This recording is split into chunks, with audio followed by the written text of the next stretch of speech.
So what I was saying before is that with NURBS modeling, even though it's less popular these days than polygonal modeling, the benefit of using NURBS to model is that it gives you that perfectly smooth machined shape, right?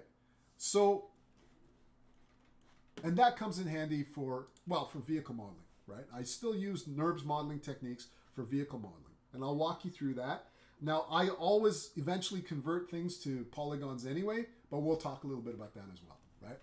So I'm going to, this time, use my orthographic views. Now, I spend most of my time modeling in the perspective view for a variety of different reasons, but there are times when you're going to need to use the orthographic views, right? So I'm actually going to tap quickly on the front view to maximize the front view window, right? And I'm going to come in here and I'm going to create a curve. Now, NURBS primitives also exist, like spheres, cubes, cylinders, etc. But down here we have curve tools, and curve tools are generally used to create NURBS objects as well, right? So I prefer using the curve tools when I create my initial NURBS shapes, right? So in here, I'll open up the CV curve tool. So you'll be familiar with this because it operates very, very similar to Béziers and things like that. So I'm going to hold down X and I'm going to click on the world origin point, right? And then I'm going to come out maybe out to here and just start laying down some Bezier nodes, right? And I'm going to come up this way. You guys might have seen this before. This is the classic introduction to CV curve modeling. I'm going to make ye old wine glass, right? And just for the sake of closing this up, because a NURBS-based object, well, any 3D object for that matter, doesn't have an interior, so we have to actually build that interior, right? And I'm going to X-snap this to the center here, and job done. I hit enter, right? So now we have our NURBS curve in place. Now, the cool thing about the NURBS curves is that you can constantly come in here, right-click, go to Control Vertice, and grab those vertices and move them around, right? But it's got that sort of soft fall off that you don't get with polygonal modeling, right? So I've right-clicked on the NURBS object, and you can see I've got very, very similar sub-objects to what you would get with polygonal modeling. You can right-click, you've got your object mode, right? And then you can right-click, and you've got curve, the CVs, the control vertices, right-click, curve points, right? But you only ever work, and then you've got the edit points, which are, well, I'll show you the difference between the edit point and the CV, right? So the edit point actually sits on the curve, right? Whereas if we were to look at the control vertex sits above the curve because, let's see if I can turn on the hulls on this. Can I turn on hulls? Let's see. Grab this guy and display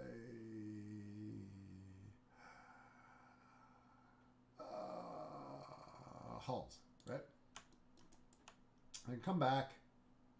So the control vertices sit above the surface because they are only the points that they are the points that help Maya calculate a smoothing algorithm, right? So basically, what Maya is doing is I believe it's using the Catmull-Clark algorithm to figure out smoothing. So it's looking at this point, this point, and this point, and it's interpolating the curve based on that. So the CV is the thing that I use the most because it's mathematically the most accurate, right? But believe me, when I first started working with NURBS, I was using edit points because the edit points actually sit on the line, but they're not mathematically accurate, but they're just visibly a little bit easier to work with. Until you get used to the idea of the control vertices, right? And then sometimes it's beneficial to turn on the hull. After a while, I find that it gets in the way.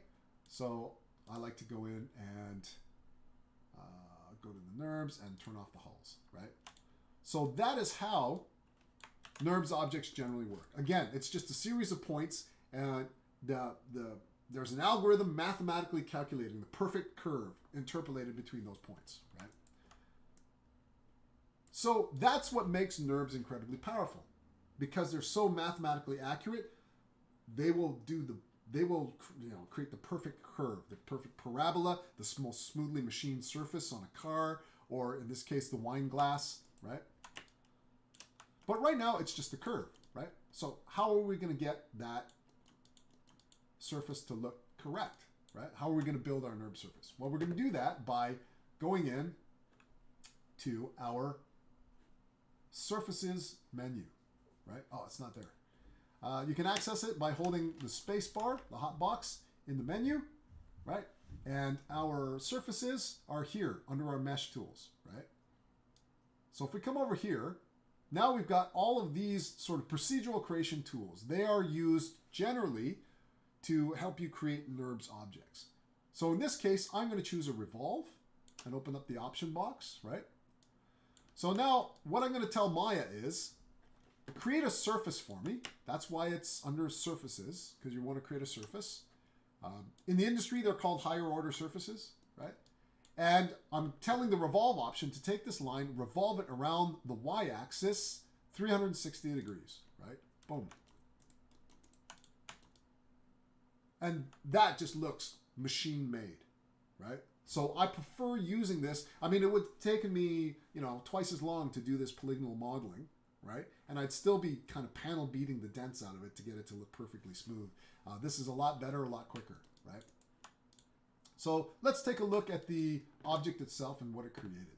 So I'm going to come over into my Windows Outliner. Remember, the outliner is the grocery list of the things that are happening inside of Maya, right?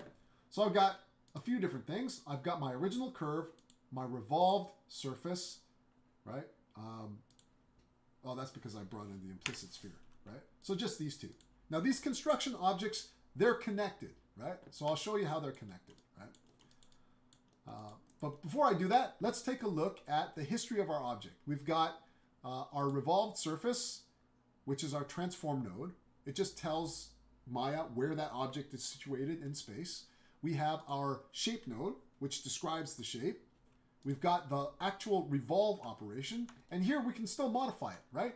So I can take that end sweep, and I can say, don't go 360 degrees, go like that, right? Now, this parameter is also animatable, right? So you can say, come over to here, right? And then set a key, and then, oh, I need my timeline. I can bring in my, where is the,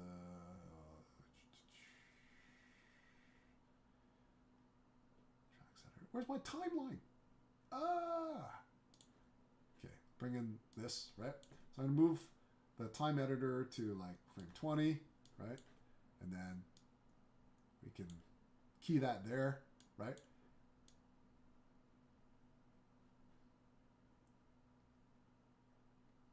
Oh, I must have set my keyframes weirdly close together. Ah, never mind, right? But what I was showing you is you can animate that, and you can have that materialize, right? So you can do it as a geometry effect or a shader effect or whatever you want. I'm just going to break connections here, right, to get rid of that animation, right? But yeah, you can have it, right, and materialize effect. Materialize effects can be done with shaders. They can be done with geometry, right? So that's kind of cool. We can define more sections here, so we can add that a little bit more detailing if we want to, making for a sort of smoother surface. But that defeats the purpose of using a NURBS, because you generally want to use NURBS because you can use less sections and get a really smooth result. Now I can come to the revolved surface, right click, and you can see I've got object mode, hull, I've got control vertices, right? So I can look at all the different vertices that are defining that shape. If I right click on the object, I can also turn on the hull, right? So that's the hull, that's the cage that represents where the actual vertices live in that 3D world, right? So I'm going to turn that hull off. Go back to object mode, right? But the construction curve is still there, right? And it's still connected. So if I turn the shading mode here to X-ray, so I can see a little bit better what I'm doing, I've got the curve selected. I can right click on that curve and turn on the control vertices, and I can still tweak it from here, right? So you might think, oh, you know what? I want to add a little bit of a lip to that, right? So you can just model that. Oh, it's going to be a little difficult to do that. But you can continue to model this in. I can bring this up maybe, and maybe make that shape flute a little bit more. Something like that, right? And you can make certain adjustments to this. Maybe you don't like the way this curve. Maybe you want sort of more something that's more like flattened out like that. So you can make these fine-tuning adjustments, right? So, Harry, you got disconnected? Oh. Well, hopefully, if you miss too much or you can't get connected up properly, the Twitch stream is there for you to refer to as well, right? It's like glass blowing, yeah. There's a certain amount of pleasure to NURBS-based modeling. It's not as kind of hands-on as polygonal modeling, but definitely there's a certain fun in modeling this way, right? So I'm going to reset this. Now, what you can do as well with a revolved surface is that you can come over to modify when you're finished, and you can, where is it now? Where did they move it? Is it under, I thought it was under modify. Yeah, modify, right? So under modify, you've got convert. So you got a couple of operations that didn't used to exist back in the day when I was learning NURBS modeling, but it was just heaven when these appeared. I can convert this to polygons, to subdivision surfaces, etc., etc. I don't think I've ever used paint effects to polygon. Yeah, but the NURBS to polygons is the big one, right? So let's say you're happy with what you've done. I'm going to go over to shading and I'm going to turn off X-ray. Let's say you're happy with the way that looks. You're just like, that's great. I'm going to build my dinner table scene inside a Viking hall, and I'm going to have some of these lying around, right? So I can choose what I want to convert that NURBS objects to. Now, we generally always want to do quads, right? Always model in quads. And I will remind you what a quad again is, if you guys forget. You can see it here, actually. A quad is 4 vertices, 4 edges, 2 triangles, right? That's a quad. Now, a lot of game engines and renderers end up converting to triangles anyway at render time, right? But there are artistic reasons why you always want to model in quads. So I'm going to convert this to quads. Now, there's a few different ways that this will tessellate. Tessellation is the act of breaking an object up into triangles. That's what it is, right? So everything gets tessellated right before it gets sent to a renderer, right? So I'll show you the result of the different ways of doing this. So I'm going to apply a general NURBS to poly, right? Let's actually add a little bit more. So with the general, I'm going to identify the number of points in the U and the V. Let's try 10. Let's see what we get with 10. There you go. So it gives you a very, very basic polygonal shape, which you can control, again, with the U and the V sort of settings inside here, right? But let's say you want to do level of detail modeling, right? So, for example, you would use this glass for the close-up because it looks beautiful, right? And then you might use this glass for the distance shot, right? Even there, for a distance shot, right? You don't need the high res because the low res is good enough. We'll talk a little bit about level of detail. This is getting out of hand, right? So now why would you want something like this as a distance prop? Like why would you want something so polygonal and so aliased to be a prop way in the distance?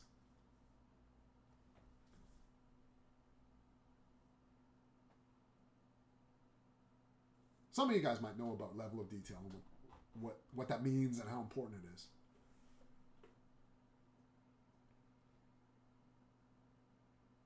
Nope. Okay. Well, it's very simply this, right? A high-end object has a lot of vertices to calculate. Oh, there's a couple people typing. Let me give it a second.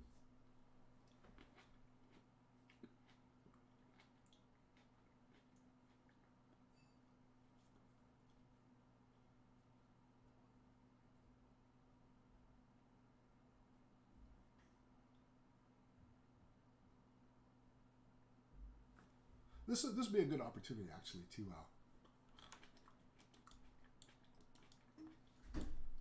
introduce you guys very basically to how the game engine works. To lower the cost of rendering, absolutely, that's it. Yeah, very simple. It's not a trick question, right? So I'll show you how this works, right? So I'm gonna create a camera, and let's go into the camera so I can see this.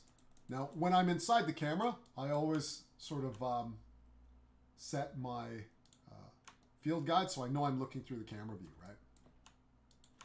So I'm gonna whip around this way. Let's frame up. Let's select the object so I can frame up on it. Framing up on objects, by the way, is the way of getting your camera centered so it rotates around that object with the object as the center of focus, right? If you don't do that, what ends up happening is if you're out here and you're rotating around and you're just like, right, and totally lost.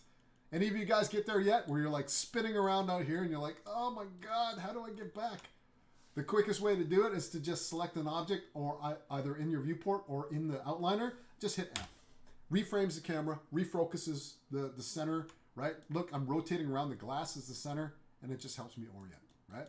So here's how a game engine tends to work, right? So I'm going to grab this object, and I'm going to go to my Windows. Let me see if I can bring up my channel box. There we go, right? So I'm going to let's grab this guy, right? And let's turn this guy off, right? Key selected, and then grab this guy, and key selected, and view, select camera, yes, right? Oh, I need my timeline back. Windows, animation editors. Where the hell's my timeline? Oh, general UI elements. There, there it is. UI elements. There you go. Okay, so I'm there, frame 20, and maybe we'll go to frame 50, and I will go like that with the S key, and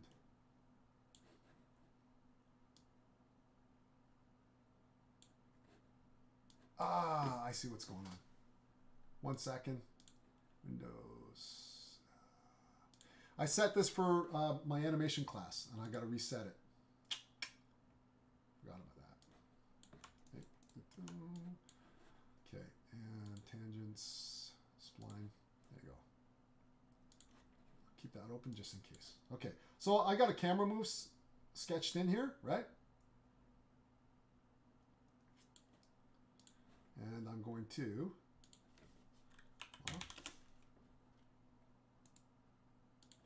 key that, and then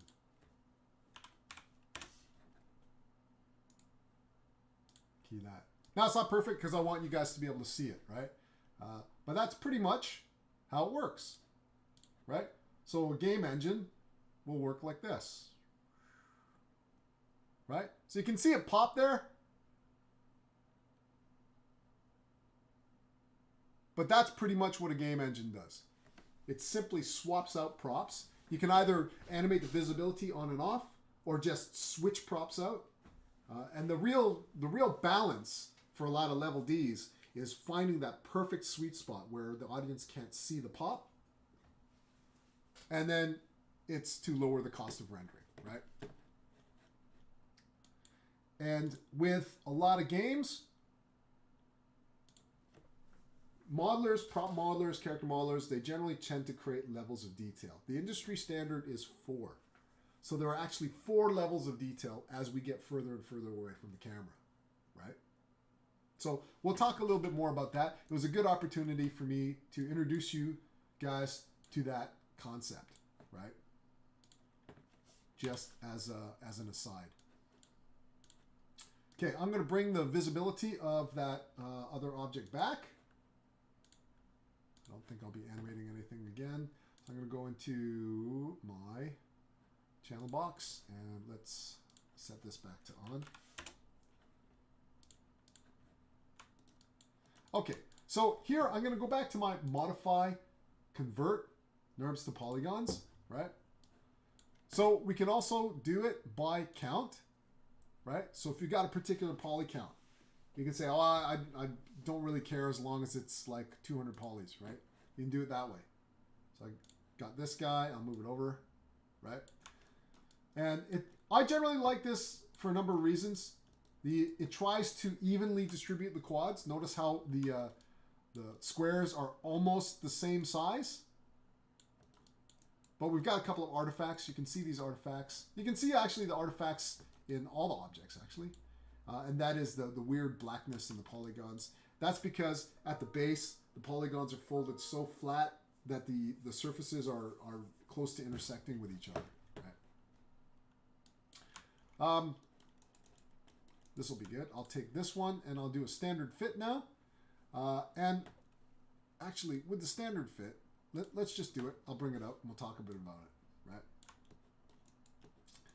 So the standard fit is calculated by how you created your NURBS objects. The chord height ratio has to do with the height of the isoparm that you created. You know, actually, I don't want to even get into this because truth be told, I never use the standard fit.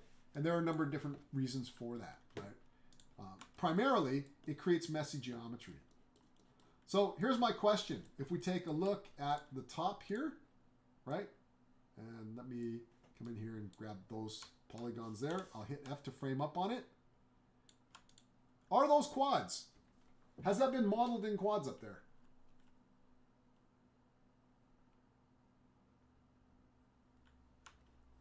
Take a look. I'll highlight these guys, right? Are those quads?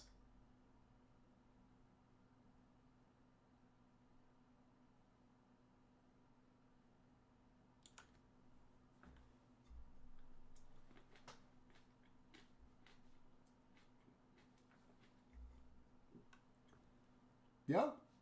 What are quads again?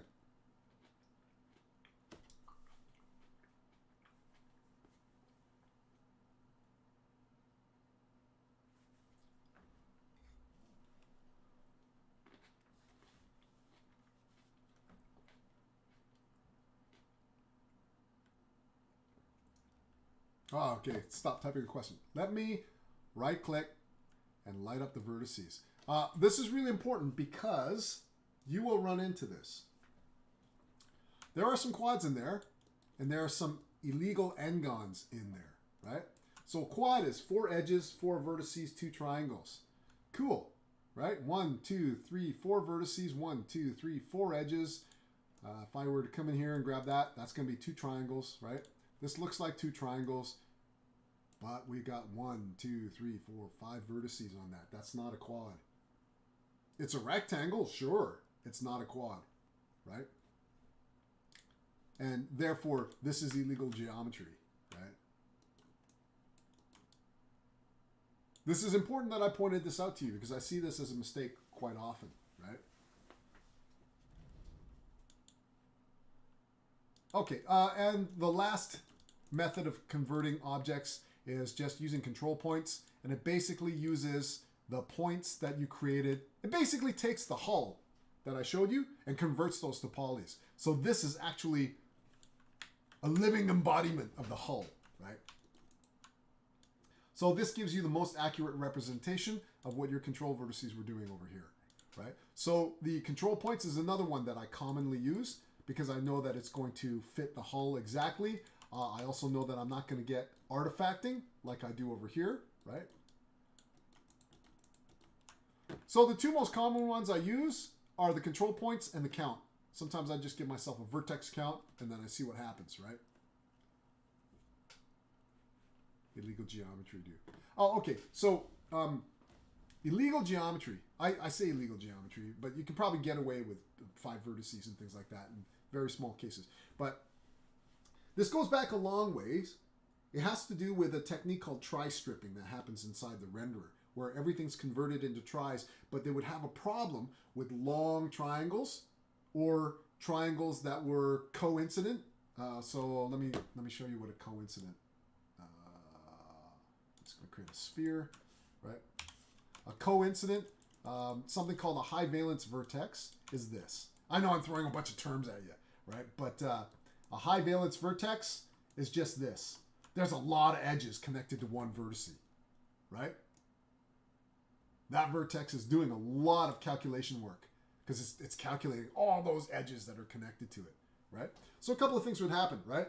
You would, let's say the renderer would cook through and calculate everything really, really fast, but then get stuck here because there's so many edges to calculate around that vertex, right? I'm like super simplifying it, but I'm just trying to give you an idea, right? Or you would get rendering artifacts. So a rendering artifact would be like, gee, that sphere looks fine. I'm going to ship it into the game engine or send it out to an Arnold renderer. And the renderer wrangler, who's somebody else, would bring it in, render it, and the whole top of the sphere would be completely black.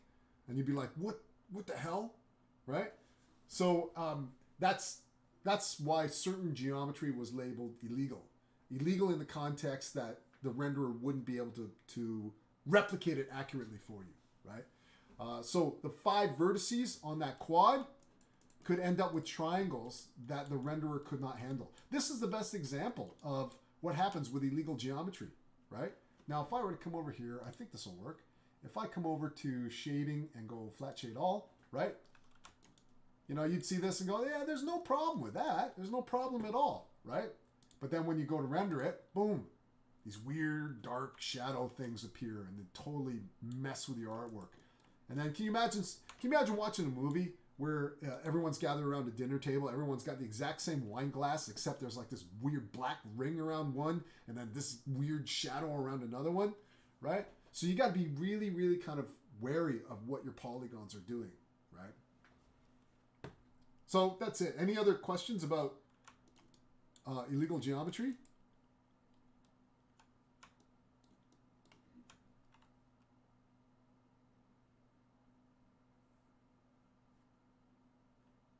Yeah, there's a few other cases what we'll talk about. Lamina faces is another big one. So let me introduce you to that real quick, right? So I'm going to create a plane.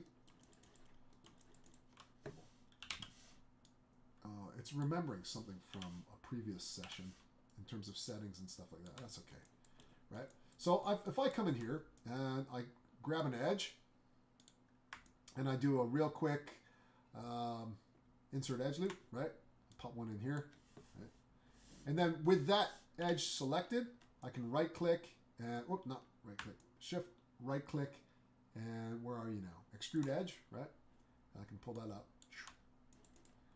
Oh, I didn't want to grab all those, actually.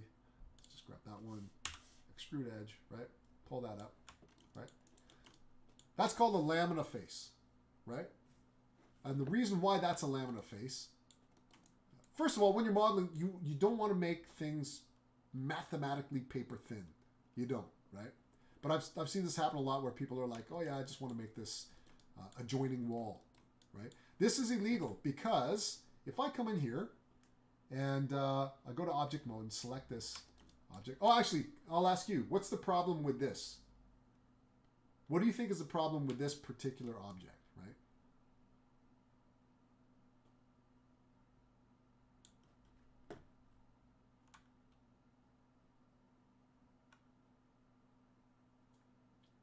It only has one face on each side. Yes, absolutely, right? So I will show you how that is also, why that's also classified as illegal, because I'm going to go over to my polygons display and I'm going to turn on my face normals, right? Ooh, and let's make sure we can see those face normals by cranking up that normal size.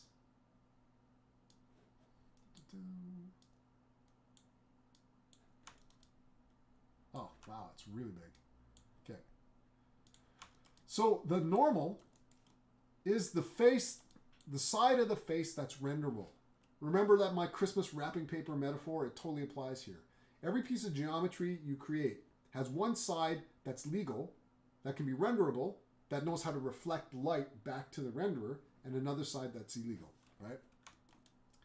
So how can you have a visible face here, a visible face here, a visible face here, and something that doesn't render there?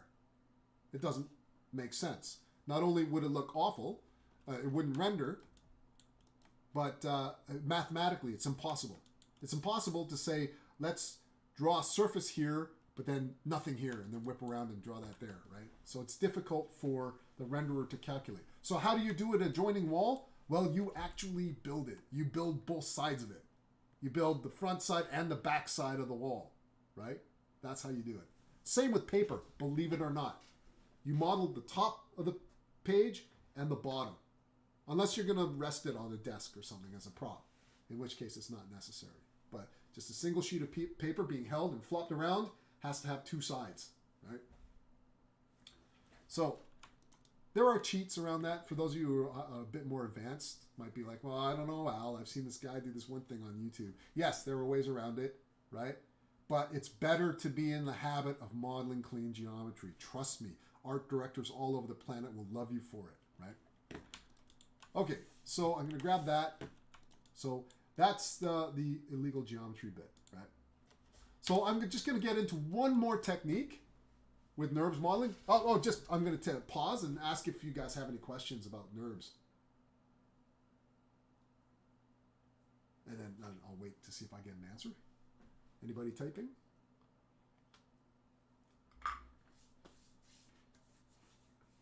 No? Okay, cool. So let's take our beautiful glasses and we'll delete those. And I'm going to come back to, this time I'm going to go the right view.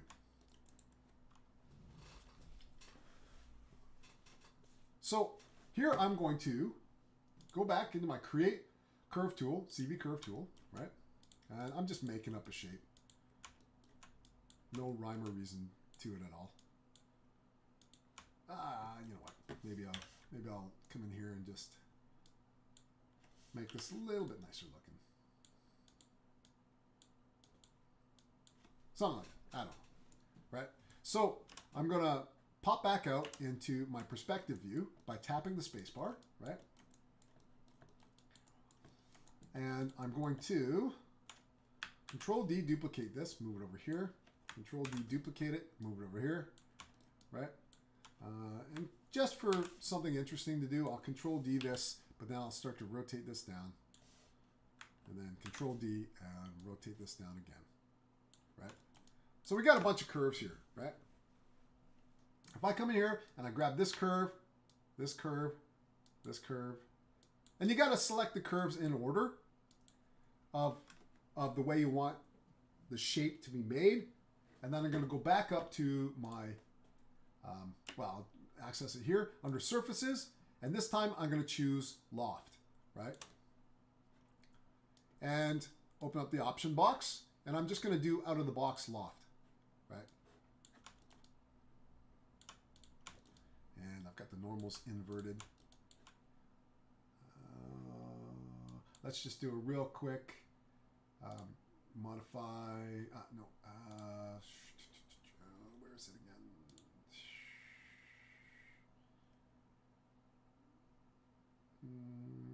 Why did the normals flip on me here?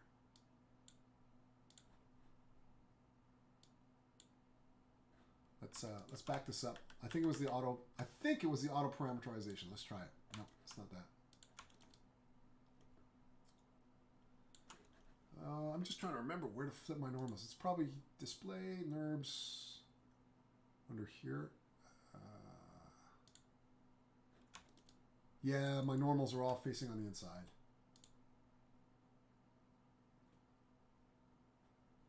And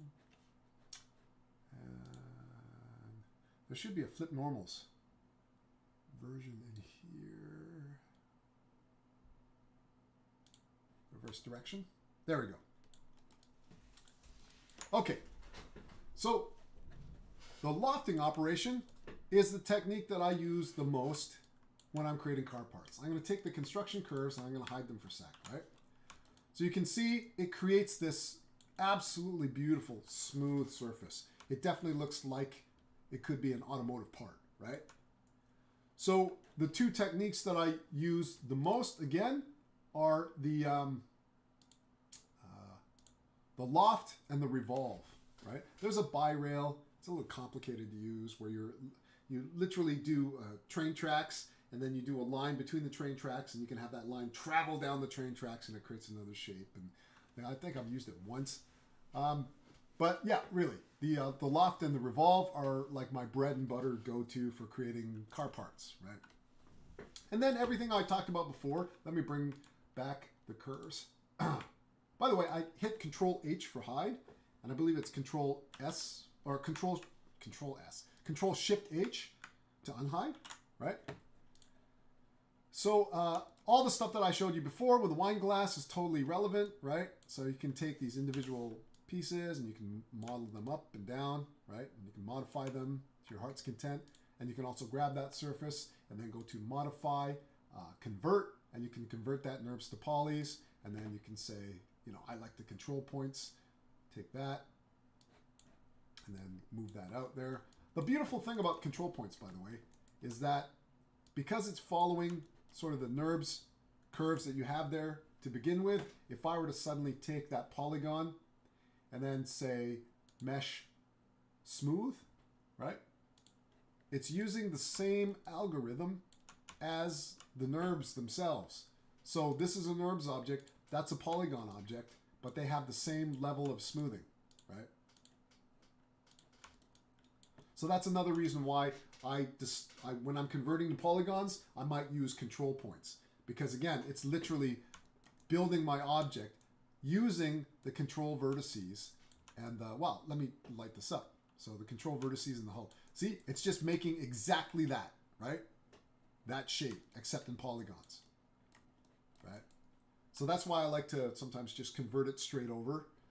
And then I can do a mesh smooth and it looks exactly like my NURBS shape, right? I'm sort of rushing through this.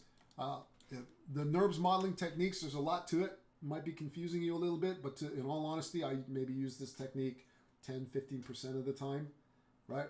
And it's usually when I'm tackling something like that's a mech or a vehicle, right? I don't ever use this ever for character modeling.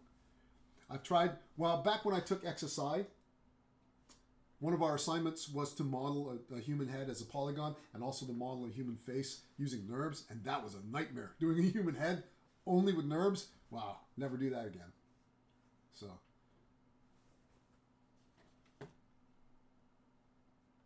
Okay. Yeah, a couple people are typing. While the people are typing in the chat group, I'm going to ask you this one pointed question.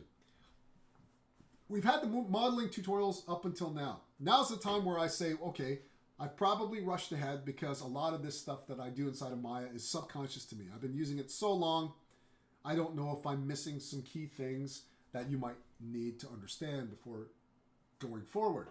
I've tried to break it down so that I'm diving in and creating objects straight away so I don't bore you guys to death by talking about the UI. But I do need to ask you, is there anything that you're just really unclear about inside of Maya with everything that I've showed you guys so far?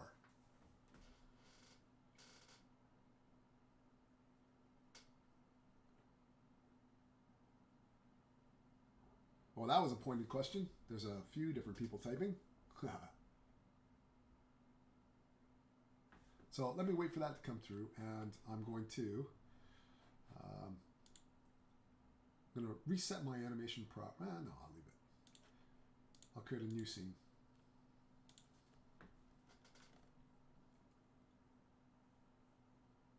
Yeah, okay. So Tyrone said he just wants to learn how the software works. So really, it's just understanding the UI, where to find things, etc. Yeah, all of it, because you're new. Yeah, I understand. Well, we're going to dial it back a little bit. Oh, the issues with running into the tools. Yeah, it is just practice. So you will be at a stage, well, first of all, you got to get comfortable with navigating around, right? That's the first big hurdle, right? The second is just going, now where did Al say that was again? He just went click, click, click, and then the hypershade appeared. Where the hell is that? Well, one of the things I do strongly recommend is if you've got a monitor at home, split it like this, right? Where you got Maya here, and then go right into the Autodesk help menu and open up the help window here, right? Or always have an internet browser open there. You're going to be asking it questions a lot, right?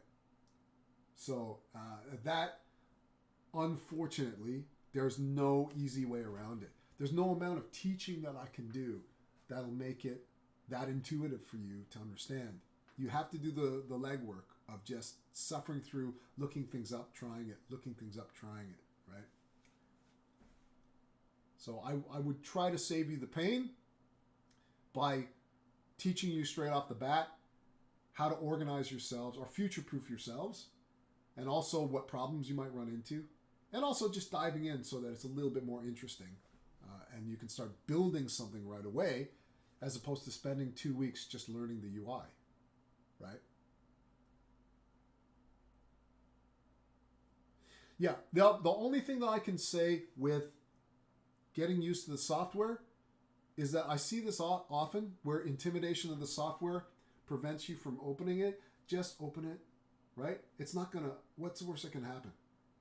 It's not gonna blue screen your computer. It's not going to, right? You're not gonna change the entire planet's political system by clicking on the wrong shelf button. Or you may. No, honestly, yeah, nothing. There's nothing that you can do that can massively screw it up, right? Save often, save many versions, but you guys know that if you've used Photoshop or if you've used any software and you've lost work in the past, which likely you all have, just save often, right? And try things, right? There is no right way or wrong way to do anything. I don't think I might have told you this, but I think it's a good metaphor, and I'll repeat it, right? So for me, it's kind of like the person who always looks over your shoulder and says, why are you doing it that way? You know, there's a better way to do it. Forget it, right? It's kind of like looking at a bike trail map and trying to figure out the quickest way to get somewhere, right? You know, there's a way that you travel that you know. You know it. You know the streets. You recognize the trees. You know the neighbors. You know everything. You recognize every single house, right? And you go that way to find your way to, you know, whatever location. Somebody comes by and goes, why do you do that? You could shave like 5 minutes off if you went this way, this way, this way. And you try it, right? One day you try it and you get irretrievably lost, right? Does that ever happen to you? My best advice is to just travel the way you know, no matter how long it takes. You will discover shortcuts in time, your own shortcuts. And thankfully, Maya is so versatile, like there's literally dozens of ways to do the same thing, right? Maya is so versatile, it will facilitate whatever shortcut you discover on your own, right? So there's no fast way or slow way to do something. There's no right way or wrong way to do something. Just go there and just get inside it and make something, right? It may take longer than, you know, the dude on the YouTube who's got that video where he just does it in 5 minutes and it's taking you 2 days to do it. Forget about that, right? Because you're finding your way. The big thing is not the end result, but the understanding of what's going on. Don't ever be afraid of being too slow at making something, right? Be more afraid of not being accurate in what you're making, right? So, like, take things step by step. Actually, the tail rigging lecture, learn from that, right? I was just like, oh, okay, I know this. I'll just rig it off the top of my head, right? And the mouse tail, the ball tail didn't work, right? So I was like, oh, crap, right? So I sat down and went, okay, I'm breaking this down. I'm going to do it properly. Hence my stream today, right? And way more successful if you just slow things down, take it step by step, make sure you get every single step correct, right? And then you'll get it. The stuff will just come in time. Trust me, you know, I've been on a few projects where speed was of the essence. It will kick in because you did the time and the energy to get the muscle memory working and learning everything properly, right? It'll kick in when it needs to. Yeah, I agree. Learning stuff is the best time to be slow and meticulous, especially because I will be throwing lots of information at you, right? Okay, I see a couple people typing, but I'm going to move on a little bit, right?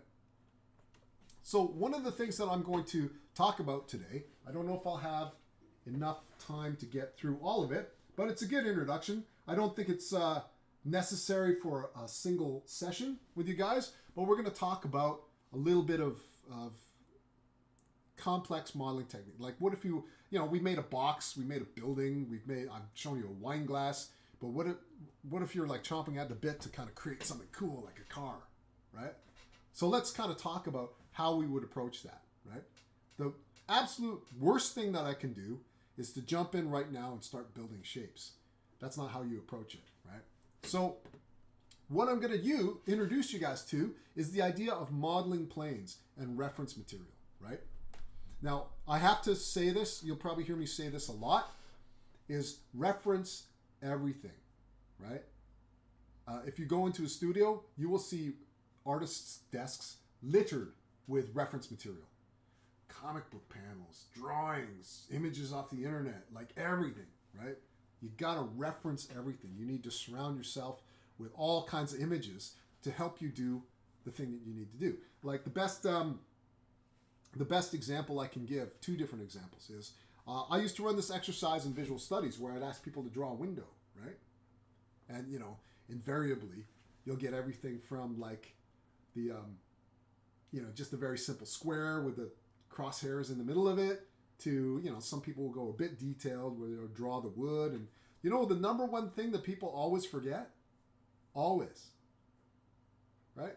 I think this is a worthy sort of exercise. So I will, now just for the sake of being quick, I'm just going to bring it up here in the grease pencil utility inside the viewport, just because it'll be quicker, right? So, right? Invariably, people will give me a variation of that, right? Some people, like I said, some people might like do the paneling on the sides, and they might do like a shelf kind of thing, and some people might even do like curtains, right, down the side. But they'll always forget this one key thing. Now look at that window. What is wrong about that window?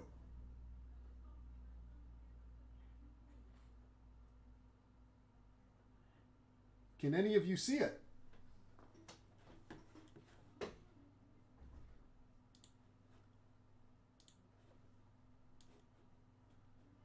No. There's implied glass. That's not it, but you're kind of close. I'm going to bring up Georgian window because that's probably the closest kind of example. No, maybe not Georgian window. Let's just do window.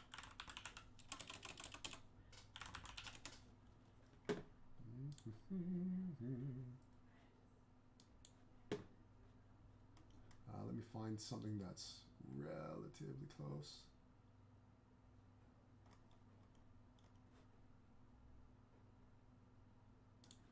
Yeah, let's look at something like that.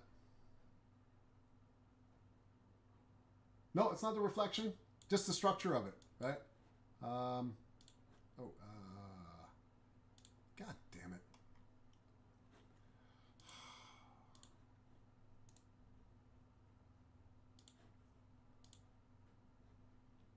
I know this is a slightly different window.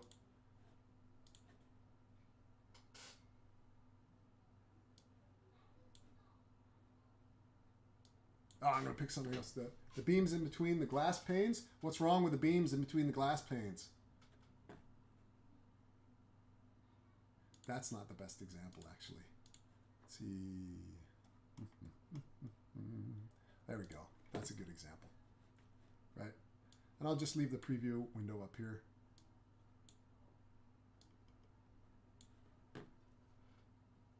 No depth? Yes, that's definitely one. But I've had some people draw the depth in, right? What's wrong with the frame?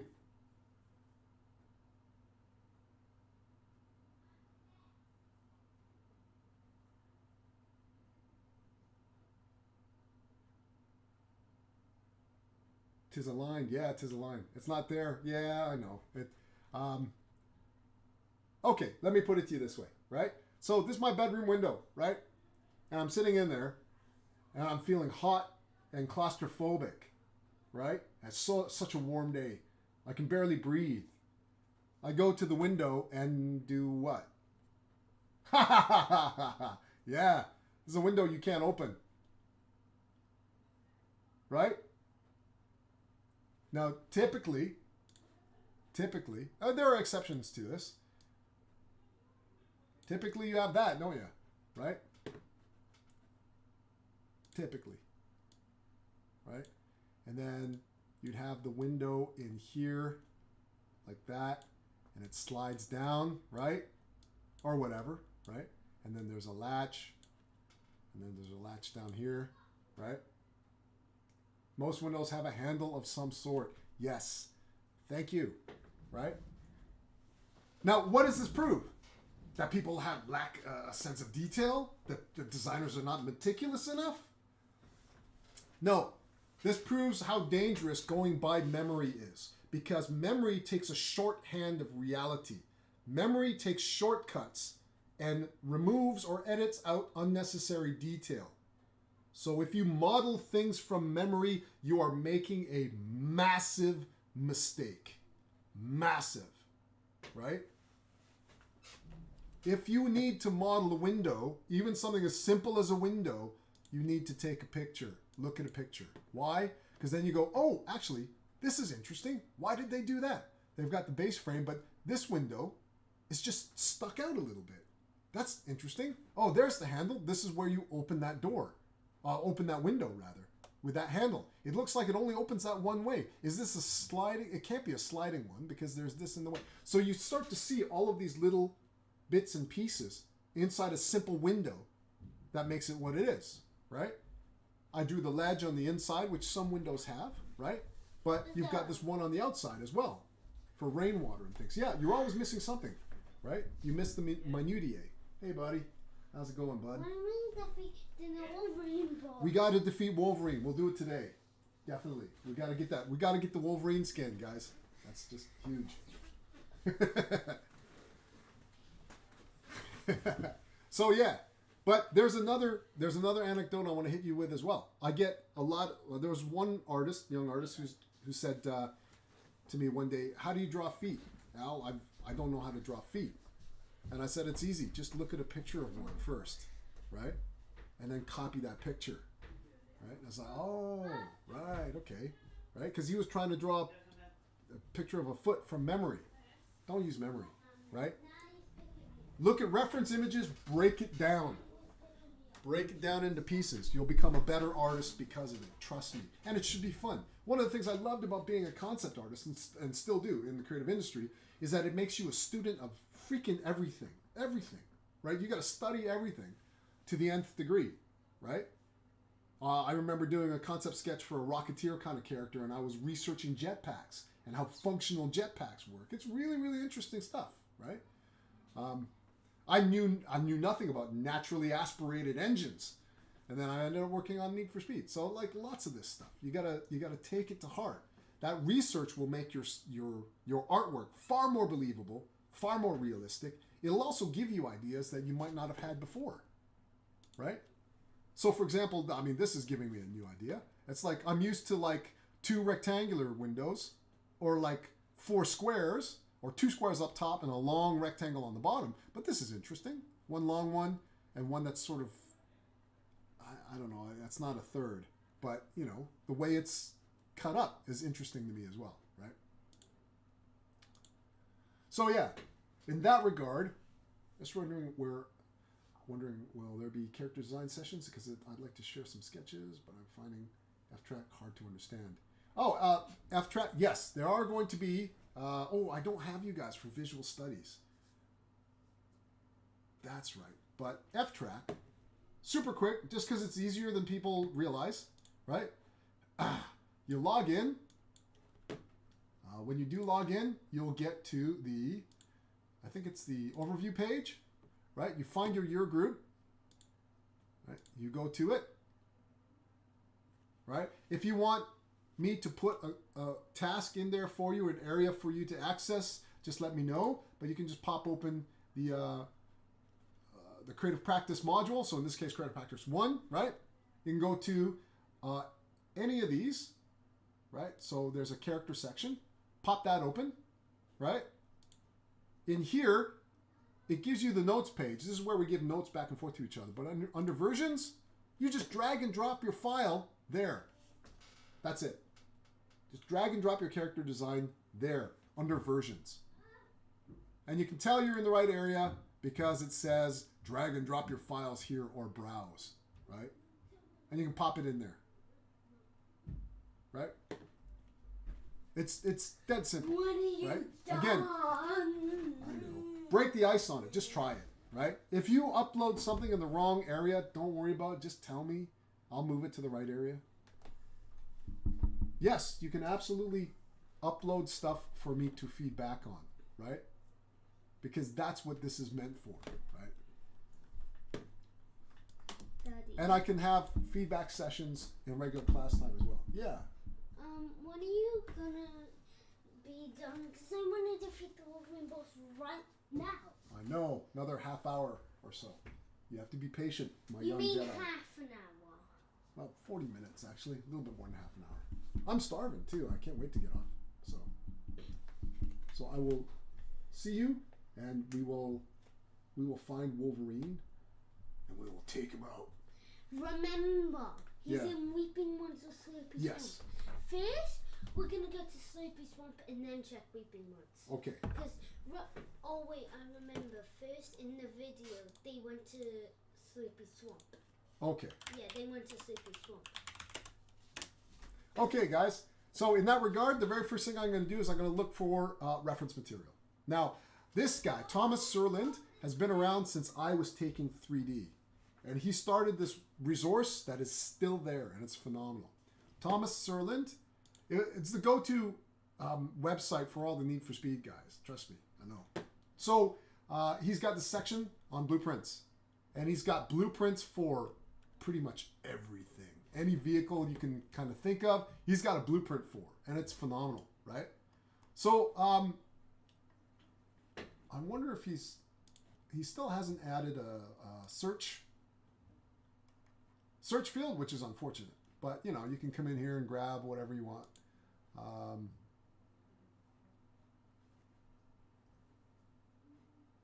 Oh, it's warning me away from this window. Come on, man. It's Jaguar E-Type. Let's check this guy out. Why is it not letting me? How do I get to the site?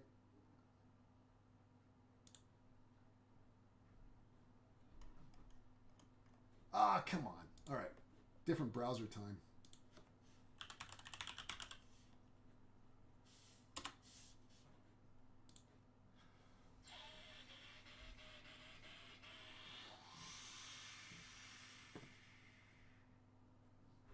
You know what? Forget it, right? You don't even need to use Surland as much anymore these days, right? Because if you just did, so I want a blueprint for a Dodge Challenger, right? So there we go. Got a Dodge Challenger blueprint. Now I'm going to be looking at this one because I need to build a Dodge Challenger for something that I'm kind of working on, right? So I'm just going to take a look at the ones that are available here. And I'll grab this one. You can look up the exact model that you need as well, but this looks pretty cool to me, right? So I'm going to right click on this and I'm going to open the image in a new tab. I'm going to see if there's a larger one. I'm going to come up here and I'm going to go to Tools and look for a larger one, right?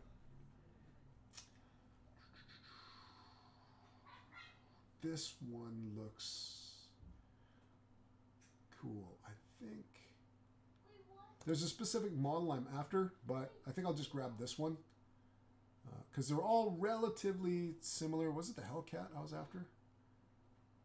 This one's, yeah, you know what? We'll use this one. It's 400 by 270. Yeah, that'll be all right. Okay. So I'm going to open the image in a new tab, right? We'll zoom in just to see what kind of, resolution's all right. I've modeled worse, using worse reference material. So I'm going to save this image. Well, actually, I'm going to set up my project. Right? That way I have some place to save this to. So I'm going to model this Dodge Challenger, or Dodge Charger, rather. And I'm going to start off by creating in here a new project, right? I'm going to go to the project window. And create a new session, and this one I'm going to put on my cloud drive as part of a larger project, right? I'm going to come in here and we'll go into in here. Animation.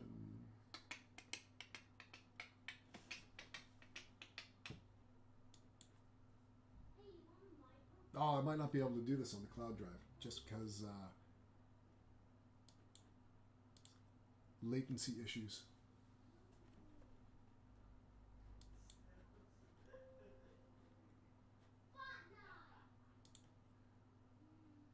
Now I'm fully aware, while I'm navigating through this, I'm fully aware that I'm taking you from a box to a Dodge Charger. But trust me, I'm not going to complete the Charger. There's no time anyway. But I'm going to use it to show you a variety of different ways of creating sections of that car, right? So I'm going to actually put this on my hard drive instead. That way I don't have to deal with latency issues. I say, as it takes forever to locate my hard drive, my local hard drive.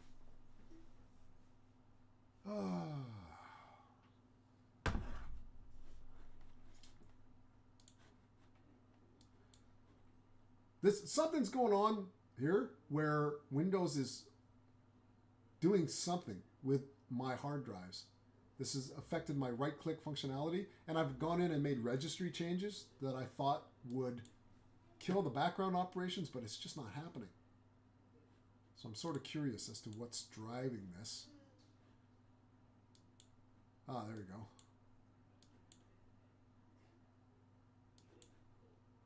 Holy cow. I'm like clicking and dragging the window. It's not doing anything. Okay.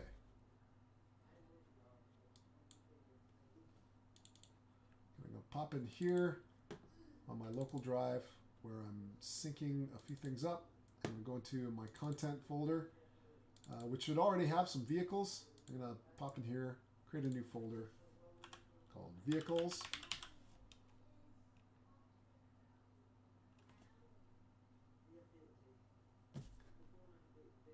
There you go. And in here, I want to create a new one for Hero, because I'm creating Hero cars.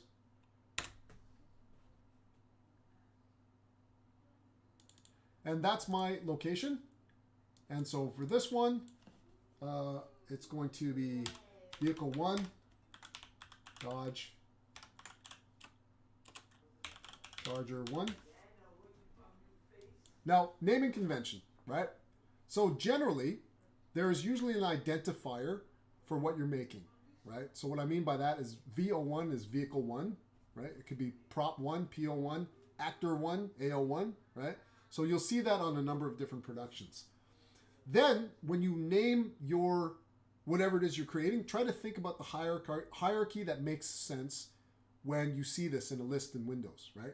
So generally, it'll be like the make of the car and then the model. So all the Dodge cars will be organized all together as they get listed inside Windows, and then Challenger, and then or Charger. And then I always put a 1 number because this will always happen, right? You'll model a Charger, and then somebody will come up and say, well, can you do another version of that except with minor damage? And you're like, okay.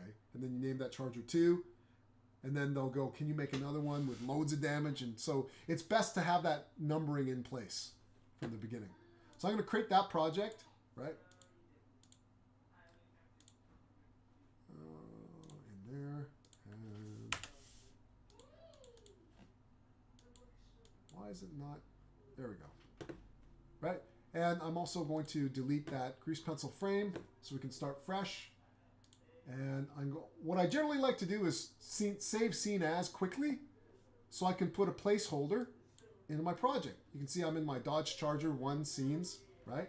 And in here, I usually name the Maya file the same as the project, Charger 1.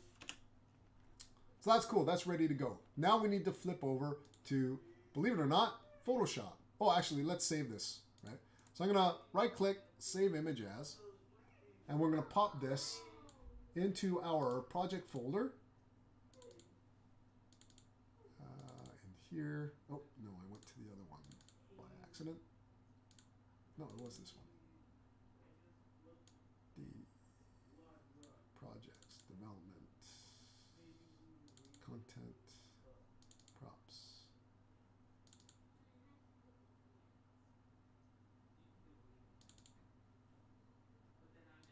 I went to the wrong folder. Ah, damn it. Which one did I go to? Yeah, I went to the wrong folder. That's all right. Okay. So I'm going to come in here, and in my source images, I'm just going to save that there as is, right? So that's the Dodge Charger Hellcat, right? Now, we need to prep this texture, right? I have a feeling this will be more of a Photoshop lesson, really, than Maya lesson. Well, we'll see how far we get. I'm going to open up Photoshop.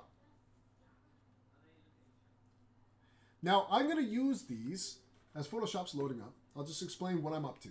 I'm going to use these images as modeling image planes inside Maya, right? And I'll show you how I set this up. There are a few different ways you can set it up. I could probably use the whole image, but I think I'd rather cut it up inside of Maya first.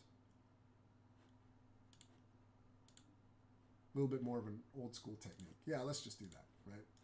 So Photoshop's opening up, and then we're going to drag that texture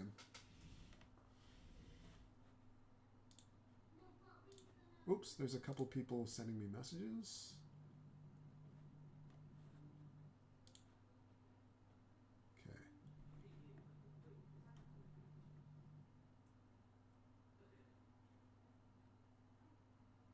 Okay. Okay, so come on, Photoshop. Come on, Photoshop. You can do it.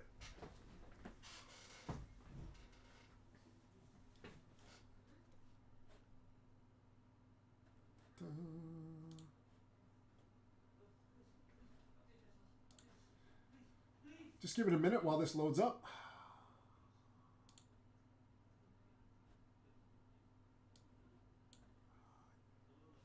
Okay.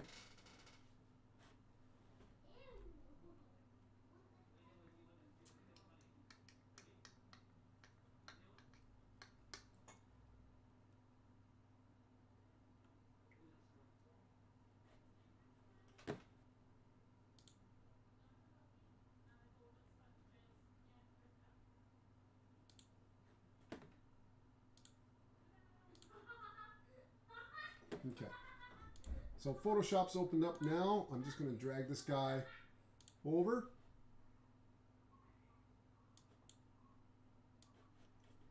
Now, when we do image plane modeling, we need what's called orthographic image planes. We do need a few other things, and I will show you about those in just a second. But for the time being, what I want to do is I want to open this. Right? And I'm going to go to where I saved this. I accidentally saved it in the wrong directory. That's all good.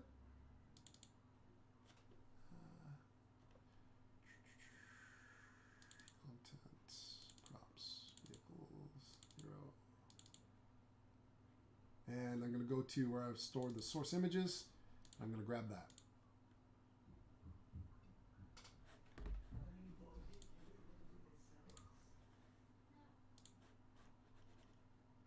Yoza, come on, open.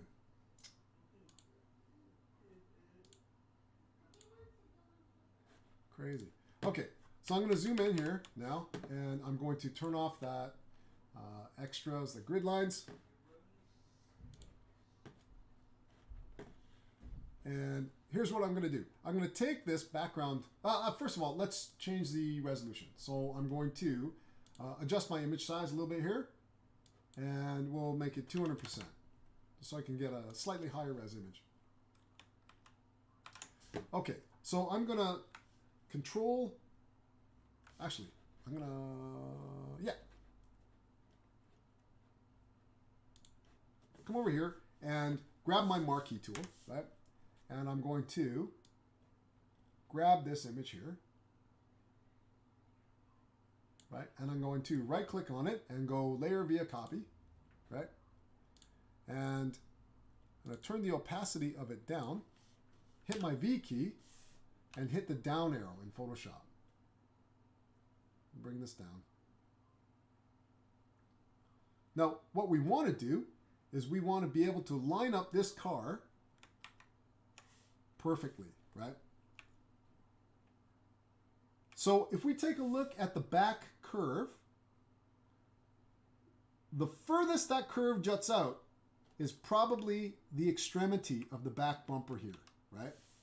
And if we come over to the front, right, the furthest this curve comes out is probably the front extremity, actually, of the lower sort of bumper, right? In fact, if we move this up, yeah, that's lined up there, and the back's lined up there. Let's bring this down just a bit so I can line this up on the center there. And there's a couple of things that I generally tend to check. Number one, the side mirrors. For the side mirrors, I am looking at the front curvature, not so much the back line, because there's an angle to the way that that's gone, but the angle will affect the front of that side view mirror the least. Then I'm looking at where the corners of the windows line up. So that's pretty good. Now, we generally have to do this. A lot of you might think, well, it's a blueprint. The artist who did the blueprint will have lined it up already. Well, yes and no. I don't know how many blueprints that I've prepped for cars where I do this and the wing mirrors are in two completely different places on the same blueprint. It tends to happen, right? So it's best to sort of be sure, right? And I'm going to bring that opacity back up, but then hide this guy, right? Now, I need to do the same with the other two pieces, but slightly differently, right? So I'm going to hit the M key, and I'm going to need to go over here and right click and layer via copy. Bring this down. Actually, I wonder, might be, oh, where'd it go? Ah, it's on the wrong thing when I copy that. Wrong layer. I copied nothing. Okay, so I'm gonna grab this guy and then right click, layer via copy. Now I'm gonna match this up to the side view.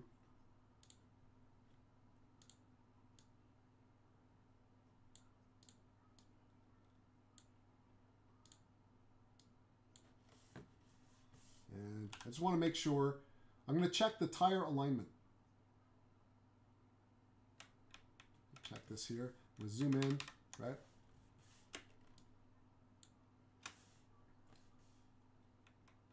So see, it's a little bit off, right? And I'm looking at where the dark bit of the tire ends. It's a little bit off. So I think that's probably a scaling issue.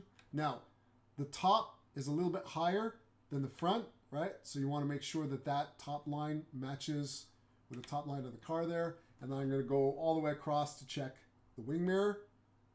And I'm using the arrow keys because if I were to just grab it with a mouse and move it, I'd lose my alignment a little bit, right? I have a sneaky suspicion that this particular orthographic view is dipped down a little bit. Yeah, it's dipped down just a bit. So I'm going to raise this guy up. That's perfect alignment. Okay, so I'm going to leave that there. And then we'll zoom back out. And I'm going to grab the last piece here, this guy. And do the same thing again. Right here. Layer via copy. Except with this guy, I'm going to have to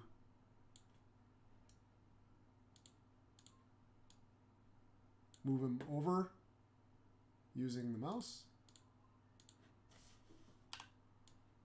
So I'll pop this down here and the first thing I'm looking for is alignment on the tire. Actually, let's get that wing mirror aligned on the top of it. Lined up like that. And then hopefully, when we send it over, oh, actually, I can see the ground line. The ground line matches up pretty good. So that's cool. We've got our bits and pieces here, right? So I'm going to zoom out, light up the whole thing, and here I'm going to crop this now, right? So before that, I'm actually going to save this, right? And this will be my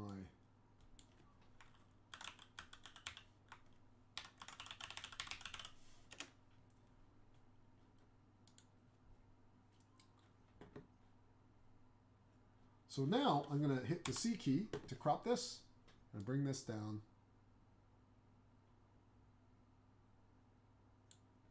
And tighten this up a little bit. Now it'd be a good idea to crop this so the tires sit almost on the ground. Yeah, that'll be all right. And we've almost got our images ready to prep. Oh, I forgot to take that into account.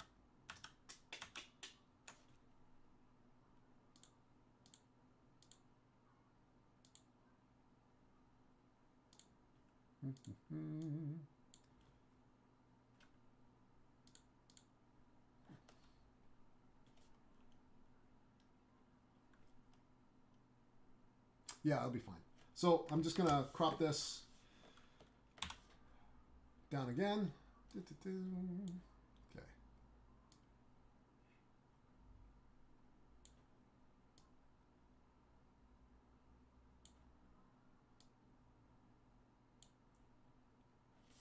We don't need to align the tires. It would have just made it a little bit cleaner, but that's all right. It's not a big deal. What I might do is it might make it easier if I line up at the tips of the wing mirrors just a little bit. It'll help me to center it once I get it inside of Maya. Okay, so that's cool. Now the other thing I'm going to do is pop over online, and let's come in here and let's have a look for, this is a 2015 Dodge Challenger SRT Hellcat. This time I'm going for images, right? Now, in this one, what I want to do is I want to try to find images that are very, very close to my orthographics. And I'm only going to do one, whatever's the most convenient. I think I saw a side view a little bit earlier. Yeah, let's just grab the side view, just for the sake of being quick about it. Where's it? There. Okay. So I'm going to open this in a new image. Open this image in a new tab. It's too small. Large. Okay. Let me see if I can find a good one. Top view is fine too. Actually, let's narrow that search. I'll just say side view, right? That's cool. I might grab this one. This one's looking pretty good. I'm going to open that image in a new tab.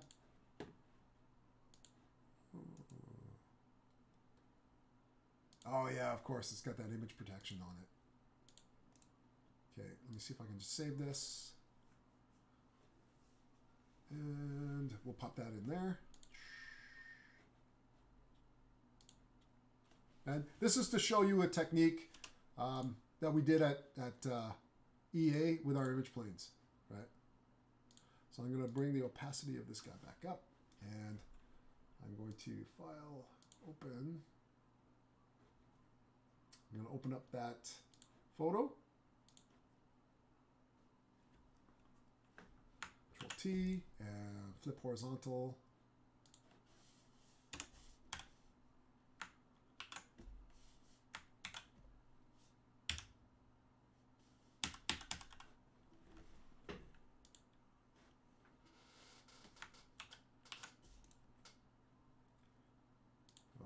Flip that and then crop it down.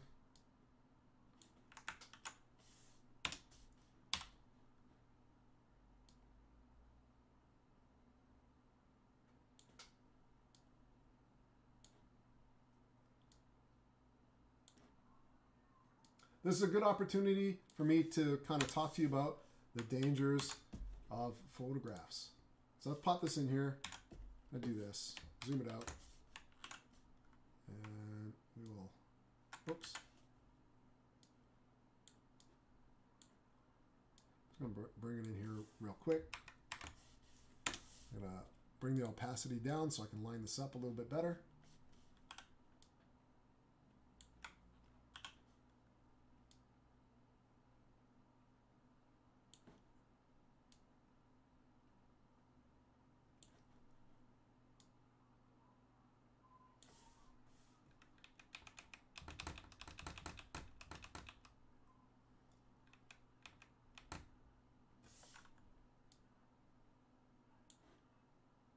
Oh, it's a different make. That's all right. This'll it's a good opportunity again for me to talk to you about some of the pitfalls that you can run into. Okay. That's good enough anyway. Okay, so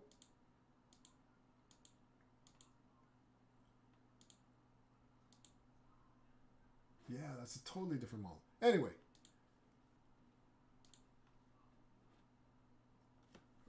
This defeats the purpose of what I was trying to teach you, so I'm just going to walk you through it. It doesn't fit, primarily because it's a different model. But, you know, there are a number of different reasons why that photograph won't fit on a blueprint. The primary one being the lens used to shoot it, right? So every lens has curvature on it. And there's likely curvature on that lens that is sort of truncating the front and the back. So it's not going to fit the blueprint, which is an orthographic representation. The other thing is the level at which the photographer is shooting, right? So what I mean by that is if we take a look at this, we see a little bit more of the top of the hood and the ceiling. So the photographer is shooting slightly down, right? So that's the reason why you're never going to be able to find the perfect orthographic photographs you can use for modeling purposes. This translates to characters as well. You ever notice when you look at characters of famous actors, oftentimes you'll see a few photos where they look completely different in every single photo, right? That has to do with lens choice, lighting conditions, height and distance from subject, etc., etc. So you got to be wary when you're using photographs. Now, we need to use photographs though, and I'll tell you why in just a sec. Let's cook these out, right?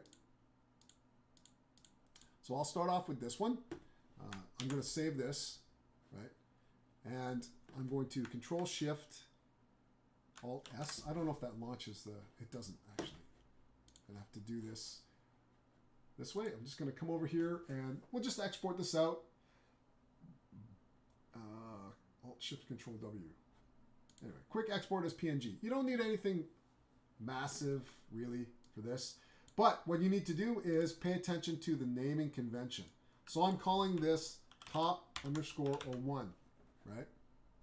Save that out.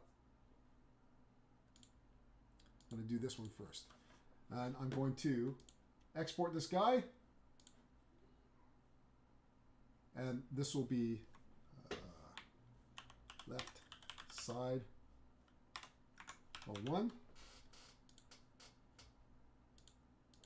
And this will be left side 02.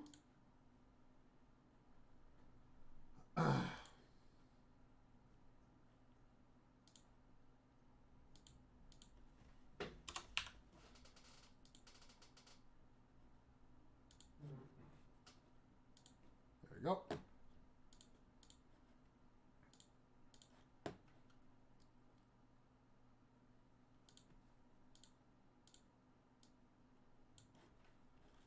And yeah, let me crop in for the last two. Probably have to realign it anyway, so it's all good. So I'm going to crop this right to the wing mirrors. One quick double check. Yep, I forgot to line up the back to it. That's okay. I'm going to line up the back, and I'm not going to worry about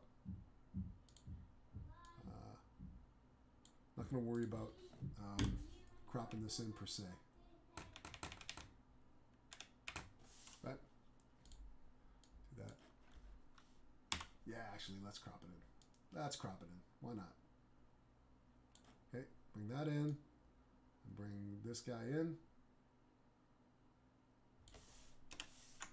Okay? And then I'm going to export this guy out as back, and then export the last one out as front. Right? So this is back L1. And I'm numbering it for a reason. Right? And file. Quick export.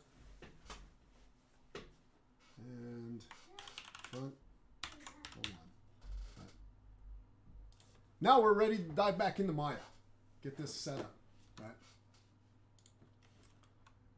So inside of Maya, there are two ways we can approach building our modeling environment, right? So the first thing that we can do, actually, I'll just show you the one technique. I'm going to switch to my orthographic cameras. I'm going to go to my top view, right? And inside my top view, I'm going to select the camera. This is probably the only time you can use the orthographic cameras, right? You never use them. They're grayed out. But for this type of modeling, it's fine. If you're really concerned about it, you can create a brand new camera and position that as well. It's really up to you. But inside the camera itself, the orthographic cameras are just like any other Maya camera. It's fully featured, right? Everything that you would find in a Maya camera, you'll find here, including environment. So inside the environment, we can put an image plane on the background, right? So again, I'm in the camera's shape node. Underneath environment, there's image plane, and I'm going to create one, right? And it navigates me to this image plane shape node. So when I'm here, I'm going to navigate to my top view. And that maps on there, right? If I flip back out and go back into my perspective view, it's there as well, right? So now I can see it in both views, right? So there's my top view. I'm going to, again, pop out and do the same thing from the side. And here we might run into issues. I'm hoping we don't. I did forget to check this. So I'm going to select that camera, and I'm going to go to environment, create image plane, and I'm going to navigate to my side view. But I'm going to navigate to just the first side view, right? And if we pop out, yeah, we do need to adjust this, right? So there's our side view. Now there's a few things I'm going to do. First of all, with that side view, I'm going to say in that image plane, I don't want just an image. I'm going to go to type, and I'm going to say movie, right? So what that means is it's going to look at that number as a frame count, right? So when I scrub my timeline,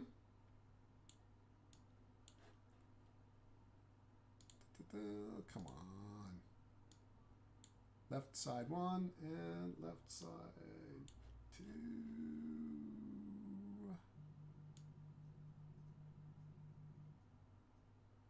Okay, it should flip over to the second image. That's what it should be doing once you set the image plane type as a movie. But let me just take a quick look in my channel box. So that should have connected up here, and it is not connected. Frame extension 1, frame in, frame out 2.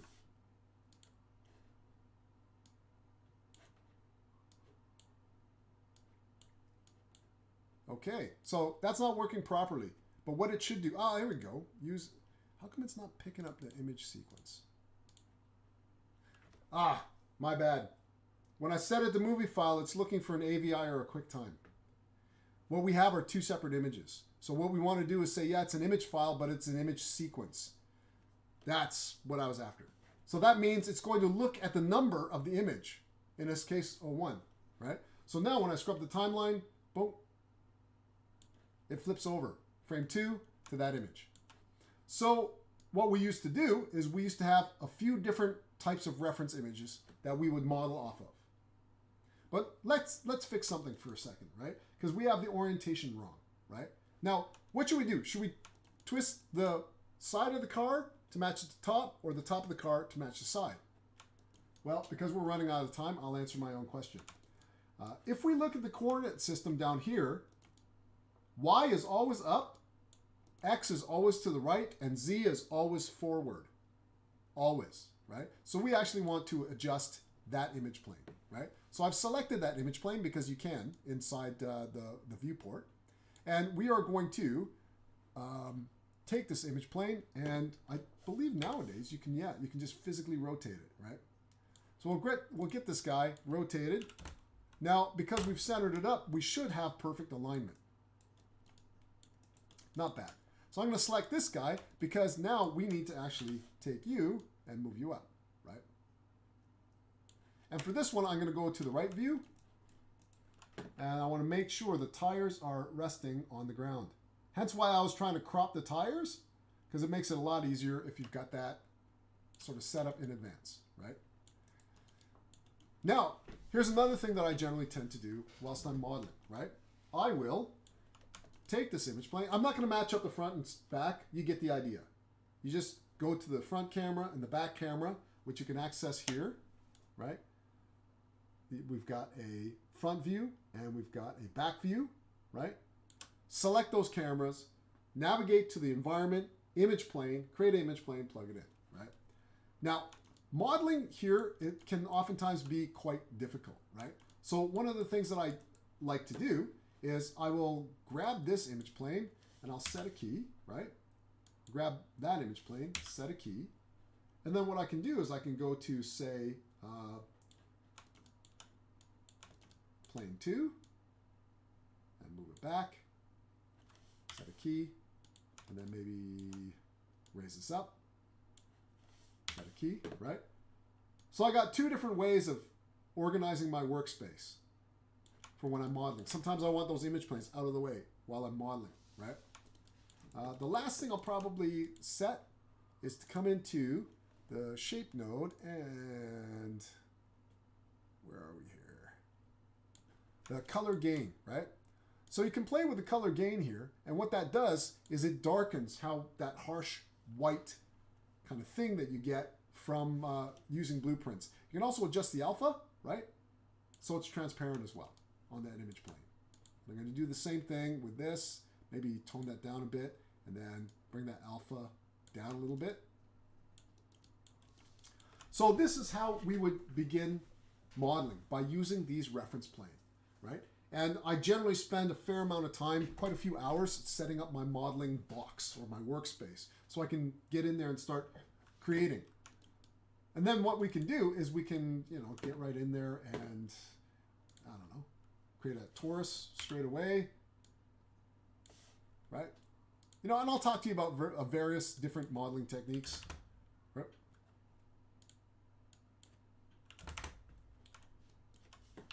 I don't necessarily think this is the best way to start approaching a tire, but it'll give you an idea, right?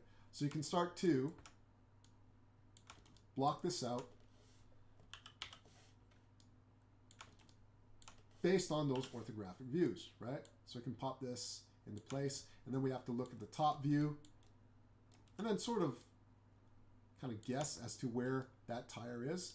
Do we guess, or do we look for a blueprint that's got a cutaway, or what do you call it, a see-through of the Dodge Challenger? Well, we get that see-through blueprint, so we can see where the drivetrain is and where the wheels are located. I would map that as image 2 for the top view, so I can line up my tires perfectly, right? Now I can very, very easily just model one side of the car, and if I hit the insert key and I X snap the pivot point to the center of the world, right? Because remember the pivot? So I'm going to hit the insert key again to come out of that pivot. So I've got that located, this tire referenced at the center of the world. Let me modify freeze transformations, right? So I'm going to freeze transformations on that, right? So this also allows me to use some of Maya's inbuilt symmetrical modeling tools, right? So I can come in here and where's it? Edit duplicate special, right? So what I'm going to do is I'm going to duplicate this to the other side, right? So I've got a duplicate. Now, what I'm going to do, instead of making a copy of it, I'm going to make what's called an instance. So there's two new concepts that, well, other than the NURBS I introduced you to, I've also introduced you now to using image planes in the modeling viewports to start building more complex objects. So I'm using a polygonal object for a reason, and we'll get to that. I'm actually going to, perhaps I still have the opportunity, I'm going to reduce the subdivisions, actually. Well, we'll keep the 20 because of the roundness. And I'm going to reduce the subdivisions on the height so it looks a little bit more tire-like, right? Maybe a little bit more, right? Just to get started. Something like that. Oop, let's add one more. Right. So the other tool at your disposal is this idea of creating an instance. An instance is not like a copy. What an instance does is it creates a copy, but keeps that copy connected to the original. I'll show you how this works. So I'm going to group this under the parent. That's fine. But I'm also going to scale it. So I'm literally going to scale it through the x-axis by -1. So when I apply this, boom, it scales. It literally does this. Let me back up a sec here and show you what it's doing, right? I'm literally scaling it like that through itself to the other side, right? So that's what I'm doing when I type in -1, right? I'm going to apply. Now, the cool thing about this is that if I come in here and let's say I want to grab a bunch of these faces. Oh, actually, yeah. And then we go through. Oop.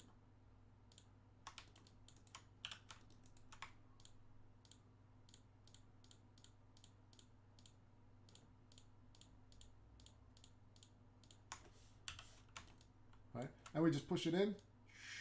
Just because we want to thin that tire out, right? It's connected to the other side, right? So as you make modeling changes on one side, it's reflected on the other, right? So I'm going to introduce you to some very, very basic polygonal modeling techniques next time, next week, we meet for this session. And it should give you guys enough that you can get going on building some hard body objects.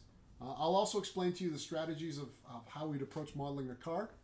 And then I'll leave you guys to expand your knowledge in terms of polygonal modeling techniques with other resources that are available from Autodesk and that kind of thing. And then I'll move on to digital sculpting and we'll cover some of the techniques there, right? So next class, we'll probably spend the majority of time in this car, just trying to work our way around and figure out how we're going to approach modeling it. And I'll talk about various different techniques and so on and so forth. So let me save that off. And I will turn it over to questions. Any questions, comments? You'll see this technique widely available.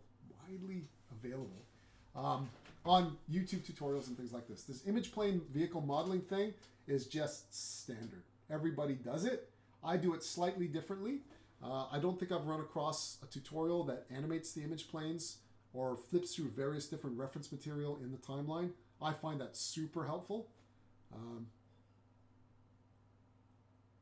Yes, that's the idea, is hopefully that you guys can set up the image planes very similar to the way I've done here, right? Taking whatever blueprint you want into Photoshop, cutting it up, and just having a go at setting up the image planes. The other technique that I didn't have time to show you today that a couple of friends of mine that were car modelers used to do is they would map their image planes onto physical planes.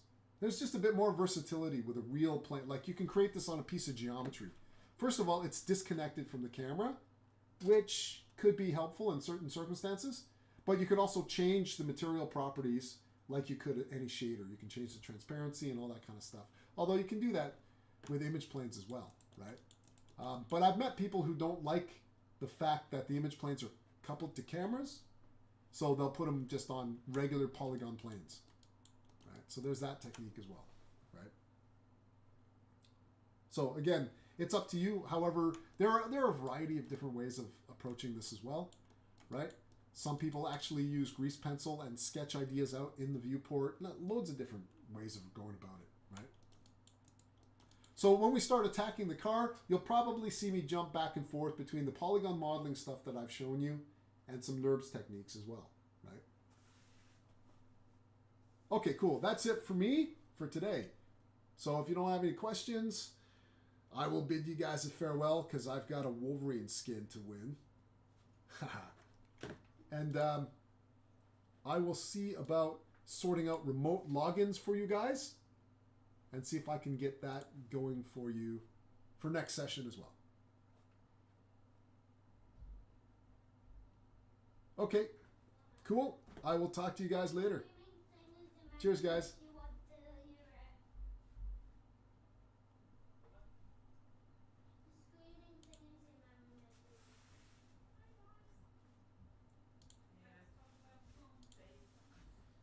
Okay, so I'm going to wrap this session up here now. It's looking, I mean, there's loads of different ways of depth, proportion, no bevel, break it open, references. Oh, yeah, okay, cool, yeah. Yeah, proportions, actually. I should speak at length, perhaps next session, about proportions, etc. But what I was going to close off with is there are a variety of different ways of approaching this. One of the more recent methods that I've come across and experimented with is using VR, which is really interesting. So there are packages called Gravity Sketch and Medium that make this part of the process, especially with vehicle modeling, so much more enjoyable. Because inside a VR headset, you can actually pick up your car model, rotate it, scale it up, scale it down, you know, mess around with it like you would a physical model. So that's kind of cool, right? There are, again, various different ways of approaching this. Some people, here's an idea of the many, many different techniques that are available to you, right? So I'm going to talk about some old school techniques with polygons and NURBS objects. Some people will draw poly strips. Other people will just go into ZBrush, create this big, massive mound of digital clay and start carving into it. So many different ways, right? So there's no real kind of there's no real better way or worse way of approaching this. It's just about what you're comfortable with. And I'm comfortable with this methodology of creating a car because I did it on Need for Speed, right? So it's just something that I'm sort of comfortable with. And I was taught by the car guys. Dave, the head of the car department, believe it or not, on Need for Speed, his name was Dave Carman. I think for me, so when are you going to be done? I'm just wrapping up now. So I'm going to let you go, guys.